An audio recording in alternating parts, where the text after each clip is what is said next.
കോൺഗ്രസിൽ അപ്രതീക്ഷിത നീക്കമാണ് നിലമ്പൂർ ഉപതെരഞ്ഞെടുപ്പുമായി നടന്നിരിക്കുന്നത്. KP നൗഷാദ് അലിയെ സ്ഥാനാർത്ഥിയാക്കി കോൺഗ്രസ് തീരുമാനിച്ചിരിക്കുന്നു. ബാക്കി ആര്യാടൻ ഷൗക്കത്തിനെയും അതുപോലെ തന്നെ VS ജോയിയെയും തള്ളിക്കൊണ്ട് ഇങ്ങനെയൊരു തീരുമാനത്തിലേക്ക് എത്തിയിരിക്കുന്നത്. എന്താണ് ഇങ്ങനെ ഒരു അപ്രതീക്ഷിത നീക്കത്തിന് കാരണം? തീർച്ചയായും കോൺഗ്രസ് കുറേ നാളുകളായി ഇത് ഒരു പ്രതിസന്ധിയിലൂടെ കടന്നു പോവുകയാണ്. കാരണം ആര്യാടൻ ഷൗക്കത്തിനെ ആക്കി കഴിഞ്ഞാൽ സ്വാഭാവികമായും VS ജോയി വിഭാഗമുണ്ട്. അതായത് KC വേണുഗോപാലും VD സതീശനും അൻവറും ഒക്കെ VS ജോയിക്ക് വേണ്ടി മുറവിളി കൂട്ടുകയാണ്. ആര്യാടൻ ഷൗക്കത്തിനെ ആക്കിക്കഴിഞ്ഞാൽ അവരുടെ എതിർപ്പ് വരും. തിരിച്ച് VS ജോയി ആക്കിയാൽ ആര്യാടന് അവിടെ വലിയ പിന്തുണ, അദ്ദേഹത്തിൻ്റെ പിതാവ് വഴിയുള്ള പിന്തുണയൊക്കെ അവിടെ ഉണ്ട്. അതുകൊണ്ട് തന്നെയാണ് കോൺഗ്രസ് ഇത്തരത്തിലൊരു തീരുമാനത്തിലേക്ക് എത്തിയിരിക്കുന്നത്. അതായത് KPCC സംസ്ഥാന സെക്രട്ടറിയും മുൻ മലപ്പുറം DCC ജനറൽ സെക്രട്ടറിയുമായ KP നൗഷാദ് അലിയുടെ പേര് ഇപ്പോൾ കോൺഗ്രസ് അദ്ദേഹത്തെ സ്ഥാനാർത്ഥിയാക്കാൻ തീരുമാനിച്ചിരിക്കുന്നു എന്നാണ് ഏറ്റവും പുതിയ വിവരം ലഭിക്കുന്നത്. നിലമ്പൂരിലെ ഒരു വിഭാഗം കോൺഗ്രസ് നേതാക്കളുടെ പിന്തുണയും നൗഷാദ് അലിക്കുണ്ട്. മലപ്പുറത്തെ കോൺഗ്രസ് നേതാക്കളുടെ ജനപ്രിയ മുഖം കൂടിയാണ് KP നൗഷാദ് അലി. അപ്പം ഈ നൗഷാദ് അലിയെ കൊണ്ടുവന്ന് നിലവിലുള്ളൊരു പ്രതിസന്ധി പരിഹരിക്കാനാണ് ഇപ്പോൾ കോൺഗ്രസ് ശ്രമിക്കുന്നത്. അതായത് അതായത് ആര്യാടൻ ഷൗക്കത്ത് പറഞ്ഞിരിക്കുന്നത് ഈ പാർട്ടിയാണ് എല്ലാം തീരുമാനിക്കേണ്ടത്, എല്ലാം ഹൈക്കമാൻഡ് പ്രഖ്യാപിക്കാതെ സ്വയം സ്ഥാനാർത്ഥിയാകരുതെന്ന് തൻ്റെ പിതാവ് തന്നോട് പറഞ്ഞു തന്നിട്ടുണ്ട്, അതുകൊണ്ട് ഹൈക്കമാൻഡ് തീരുമാനിക്കട്ടെ എന്നാണ് അദ്ദേഹം പറയുന്നത്. മരിക്കുമ്പോൾ കോൺഗ്രസിൻ്റെ ത്രിവർണ്ണ പതാക പുതച്ച് യാത്രയാവണമെന്നാണ് ആഗ്രഹം. ആശുപത്രിയിൽ പിതാവ് ആര്യാടൻ മുഹമ്മദ് മരിക്കുന്നതിന് തൊട്ടു മുമ്പ് തന്നോട് ആവശ്യപ്പെട്ടതും ഇതാണെന്നാണ് ഷൗക്കത്ത് പറഞ്ഞു. അതുകൊണ്ട് ആര്യാടൻ ഷൗക്കത്തിന് ഇനിയിപ്പോൾ ഇടതു സ്വതന്ത്രനാകുമെന്നുള്ള അത്തരത്തിലുള്ള വാദങ്ങളുടെ മുനയൊടിക്കുന്നതാണ് ഈ വാക്കുകൾ. 1965-ലും 67-ലും ആര്യാടൻ മുഹമ്മദ് ഇവിടെ മത്സരിച്ച് പരാജയപ്പെട്ടിരുന്നു. പിന്നീട് അദ്ദേഹം ഉണ്ടാക്കിയെടുത്ത കോൺഗ്രസും മണ്ണുമാണ് നിലമ്പൂരിലുള്ളത്. കോൺഗ്രസ് ഹൈക്കമാൻഡ് പ്രഖ്യാപിക്കുന്ന സ്ഥാനാർത്ഥി വിജയിക്കുമെന്നാണ് ആര്യാടൻ ഷൗക്കത്ത് പറയുന്നത്.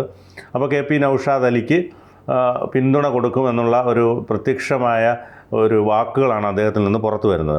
2024 രാഹുൽ ഗാന്ധിയുടെയും തുടർന്നുള്ള പ്രിയങ്ക ഗാന്ധിയുടെയും തെരഞ്ഞെടുപ്പ് അടിത്തട്ട് പ്രവർത്തനം സജ്ജമാക്കാൻ പാർട്ടിക്ക് സാധിച്ചു. വോട്ട് ചേർക്കലും ചുമരെഴുത്തുമൊക്കെ അവിടെ നടന്നു വന്നു.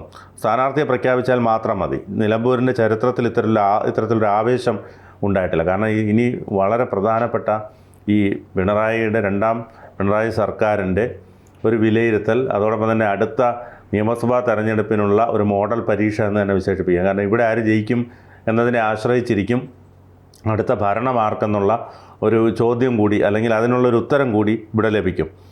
നിലമ്പൂരിൽ സ്ഥാനാർത്ഥി ചർച്ചകളൊക്കെ കോൺഗ്രസ് ഏറെക്കുറെ പൂർത്തിയാക്കി കഴിഞ്ഞു. ഹൈക്കമാൻഡ് തീരുമാനിക്കുന്ന സ്ഥാനാർത്ഥിക്ക് വേണ്ടി, അതായത് ഇപ്പോൾ KP നൗഷാദ് അലി എന്നാണ് ഏറ്റവും പുതിയ വിവരങ്ങൾ അനുസരിച്ച് ലഭിക്കുന്നത്. ഇനി ആ പേര് മാത്രം എഴുതി ചേർത്താൽ മതി. കോൺഗ്രസ് നേതൃത്വം തീരുമാനിക്കുന്ന സ്ഥാനാർത്ഥി നിലമ്പൂരിൽ വിജയിക്കും. VS ജോയ് ഉൾപ്പെടെ നല്ല പ്രവർത്തനമാണ് ഇവിടെ കാഴ്ചവെച്ചതെന്ന് ആര്യാടൻ ഷൗക്കത്ത് പറയുന്നുണ്ട്. പക്ഷേ അത് മനസ്സിൽ തട്ടിയല്ല ആര്യാടൻ ഷൗക്കത്ത് ഒരിക്കലും പറയുന്നത്. മുസ്ലിം ലീഗും കോൺഗ്രസ് നല്ല രീതിയിൽ പോകുന്ന ജില്ലയാണ് മലപ്പുറം. ഊഷ്മളമായ ബന്ധമാണ് ലീഗുമായി ഉള്ളതെന്നും ആര്യാടൻ ഷൗക്കത്ത് പറഞ്ഞു. അതേസമയം 2 തവണ കൈവിട്ടു പോയ മണ്ഡലത്തിൽ ഇത്തവണ എല്ലാ ഘടകങ്ങളും അനുകൂലമാണെന്ന് UDF വിലയിരുത്തുമ്പോഴും കോൺഗ്രസ് സ്ഥാനാർത്ഥി നിർണയത്തിൽ ഈ പെട്ടെന്നുണ്ടായ അട്ടിമറി ഏത് തരത്തിൽ വരും എന്നുള്ള കാര്യത്തിൽ ഇപ്പോൾ എല്ലാവർക്കും ഒരു ആശയക്കുഴപ്പം സൃഷ്ടിച്ചിരിക്കുകയാണ്. തെരഞ്ഞെടുപ്പ് പ്രഖ്യാപനം ഈ ആഴ്ച തന്നെ ഉണ്ടാകുമെന്നാണ് അറിയാൻ കഴിയുന്നത്. അന്ന് തന്നെ ഈ സ്ഥാനാർത്ഥിയെ നൗഷാദ് അലിയെ പ്രഖ്യാപിക്കുമെന്നാണ് അറിയുന്നത്. DCC president VS Joy, KPCC secretary Aryadan Shoukath എന്നിവരായിരുന്നു ആദ്യഘട്ടത്തിൽ സ്ഥാനാർത്ഥി പട്ടികയിൽ ഉണ്ടായിരുന്നത്.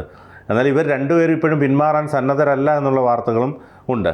കോൺഗ്രസ് മണ്ഡലത്തിൽ നടത്തിയ സർവേയിൽ അന്ന് ജോയിക്കായിരുന്നു കൂടുതൽ പിന്തുണ ലഭിച്ചത്. അതേസമയം സീറ്റ് വേണമെന്നുള്ള വാശിയിൽ ആര്യാടൻ ഷൗക്കത്ത് നിൽക്കുകയാണ്. അപ്പോൾ ആ ഒരു അവസ്ഥയിൽ ഒരു ഫോർമുല എന്ന രീതിയിലാണ് ഇപ്പോൾ ഇത്തരത്തിൽ നൗഷാദ് അലിക്ക് സാധ്യത വന്നത്. അൻവറിൻ്റെ പ്രാധാന്യം പൂർണ്ണമായും അതെ. മണ്ഡലത്തിൽ പ്രധാന ഘടകമായ PV അൻവറിൻ്റെ പിന്തുണ തുടക്കം മുതൽ ജോയിക്കായിരുന്നു. അതുകൊണ്ട് തന്നെ നൗഷാദ് അലി വരുന്നതിൽ അൻവറിന് താല്പര്യമില്ല. ആര്യാടൻ ഷൗക്കത്ത് പിന്മാറില്ല. പക്ഷേ ആര്യാടൻ ഷൗക്കത്ത് നമ്മൾ ഇടത് സ്വതന്ത്രനായി മത്സരിക്കുമെന്നൊക്കെ കേട്ടിരുന്നു. പക്ഷേ അദ്ദേഹം പറയുന്നത് മരിക്കുമ്പോൾ ത്രിവർണ്ണ പതാക പുതച്ചുകൊണ്ട് വേണം തനിക്ക് യാത്രയാവാമെന്നാണ് അദ്ദേഹം പറയുന്നത്.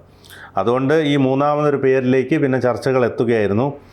നിലമ്പൂരിൽ തൻ്റെ പിന്തുണ VS ജോയിക്കാണെന്ന് PV അൻവർ മുതിർന്ന കോൺഗ്രസ് നേതാക്കളെ കണ്ടൊക്കെ വ്യക്തമാക്കുന്ന സാഹചര്യം ഉണ്ടായിരുന്നു. ജോയി അല്ലാതെ മറ്റൊരു സ്ഥാനാർത്ഥിയെ നിലമ്പൂരിൽ പരീക്ഷിച്ചാൽ അത് കോൺഗ്രസിൻ്റെ സാധ്യതയ്ക്ക് തിരിച്ചടിയാവുമെന്നൊക്കെയാണ് PV അൻവർ പറഞ്ഞത്. പക്ഷേ അതെല്ലാം വെട്ടി നിരത്തിക്കൊണ്ടാണ് ഇപ്പോൾ ഇത്തരത്തിൽ പെട്ടെന്ന് സ്ഥാനാർത്ഥിയെ മാറ്റുന്നൊരു സാഹചര്യം വന്നത്. അതേസമയം ഈ VSJOയ്ക്ക് പരസ്യ പിന്തുണയായി ജമാഅത്തെ ഇസ്ലാമി രംഗത്തെത്തിയിരുന്നു. VSJOയ്ക്ക് പിന്തുണയായി.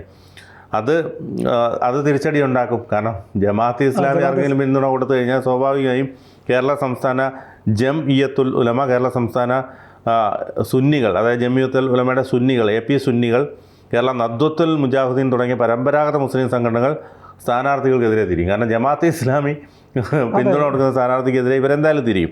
ചില സമസ്ത നേതാക്കളുടെ പ്രതികരണങ്ങൾ ഈ സൂചന നൽകുന്നു. തീവ്ര നിലപാടുകൾ സ്വീകരിക്കുന്ന ജമാഅത്തെ ഇസ്ലാമി പോലുള്ള സംഘടനകളുടെ നിബന്ധനകൾ കോൺഗ്രസിന് അംഗീകരിക്കാൻ കഴിയുമോ എന്നാണ് സമസ്ത നേതാവ് അന്നേരം ഒരു ഘട്ടത്തിൽ ചോദിച്ചത്.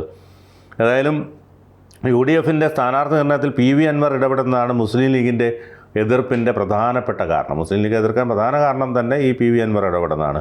നിലമ്പൂരിൽ ഇപ്പോൾ ഉണ്ടായിക്കൊണ്ടിരിക്കുന്ന തെരഞ്ഞെടുപ്പ് ഉൾപ്പെടെയുള്ള രാഷ്ട്രീയ സാഹചര്യങ്ങൾക്ക് അൻവർ മാത്രമാണ് കാരണക്കാരനെന്നാണ് മുസ്ലിം ലീഗ് നേതാക്കൾ, മുതിർന്ന ലീഗ് നേതാക്കളൊക്കെ പറയുന്നത്. അൻവർ ഇത് കാണിച്ചതുകൊണ്ടാണല്ലോ ഇത്തരത്തിലുള്ള തെരഞ്ഞെടുപ്പ് വന്നത്. അതേസമയം നിലവിലെ സാഹചര്യങ്ങൾ, മണ്ഡലത്തിലെ സാഹചര്യം പ്രതികൂലമാക്കുന്നത് തടയാനുള്ള ശ്രമത്തിലാണ് കോൺഗ്രസ് നേതൃത്വം. അതിൻ്റെ ഭാഗമായിട്ടാണ് അതായത് ഇദ്ദേഹത്തെ നൗഷാദ് അലിയെ പരീക്ഷിക്കാനായിട്ട് തീരുമാനിച്ചത്. അതോടൊപ്പം തന്നെ മുൻ മന്ത്രിയും മുതിർന്ന കോൺഗ്രസ് നേതാവുമായ ആര്യാടൻ മുഹമ്മദ് തുടർച്ചയായി 8 തവണ നിലമ്പൂരിൽ നിന്ന് നിയമസഭയിലേക്ക് തിരഞ്ഞെടുക്കപ്പെട്ടിട്ടുണ്ട്. തുടർച്ചയായി 8 തവണയാണ്. അത് ആദ്യം കൈവിട്ടുപോയ മണ്ഡലമാണ്. ഏതായാലും അൻവറിൻ്റെ നിലപാട് മാറ്റത്തോടെ ഒരു ഇടവേളയ്ക്ക് ശേഷം മണ്ഡലം വീണ്ടും പിടിച്ചെടുക്കാൻ കഴിയുമെന്നുള്ള പ്രതീക്ഷയിലാണ് ഇത്തരത്തിൽ കോൺഗ്രസ് നേതൃത്വം. ഇപ്പോഴത്തെ ഈ തർക്കം ബാധിച്ചില്ലെങ്കിൽ നിലമ്പൂർ കോൺഗ്രസിന് സുരക്ഷിതമായ സീറ്റാണ്. പ്രശ്നങ്ങൾ രമ്യമായി പരിഹരിക്കാനാണ് ഇത്തരത്തിൽ KPCC സംസ്ഥാന സെക്രട്ടറിയും മുൻ മലപ്പുറം DCC ജനറൽ സെക്രട്ടറിയുമായ KP നൗഷാദ് അലിയെ കോൺഗ്രസ് രംഗത്തിറക്കുന്നത്. നിലമ്പൂരിലെ ഒരു വിഭാഗം കോൺഗ്രസ് നേതാക്കളുടെ പിന്തുണ മുഴുവൻ ഈ നൗഷാദ് അലിക്കുണ്ട്. പിന്നെ ഈ സംഘടനകളുടെയൊക്കെ പിന്തുണകൾ, ജംഇയ്യത്തുൽ ഉലമയുടെയൊക്കെ മലപ്പുറത്തെ കോൺഗ്രസ് നേതാക്കളിലെ ജനപ്രിയ മുഖം കൂടിയാണ് KP നൗഷാദ്. ലീഗ് കൂടി അൻവറിനെതിരെ തിരിഞ്ഞതോടെ, അതായത് ലീഗ് പറയുന്നത് കോൺഗ്രസിലെ UDFിലെ സ്ഥാനാർത്ഥി നിർണ്ണയത്തെ പറ്റി അൻവർ പറയണ്ടെന്നാണ് പറഞ്ഞത്. അങ്ങനെ പറഞ്ഞിരിക്കുന്ന അവസ്ഥയിൽ കോൺഗ്രസിന് ഇനി വേറൊന്നും ചിന്തിക്കാൻ കഴിയില്ല. കാരണം അൻവറിന് വേണ്ടിയിട്ട് മറ്റൊരാളെ പരിഗണിക്കുകയാണെങ്കിൽ അത് ലീഗിന്റെ വെറുപ്പിന് ഒരുപാട് വോട്ടുണ്ടല്ലോ ലീഗിന്. അതെ, ലീഗിന് വലിയ സ്വാധീനം നിലമ്പൂരുണ്ട്.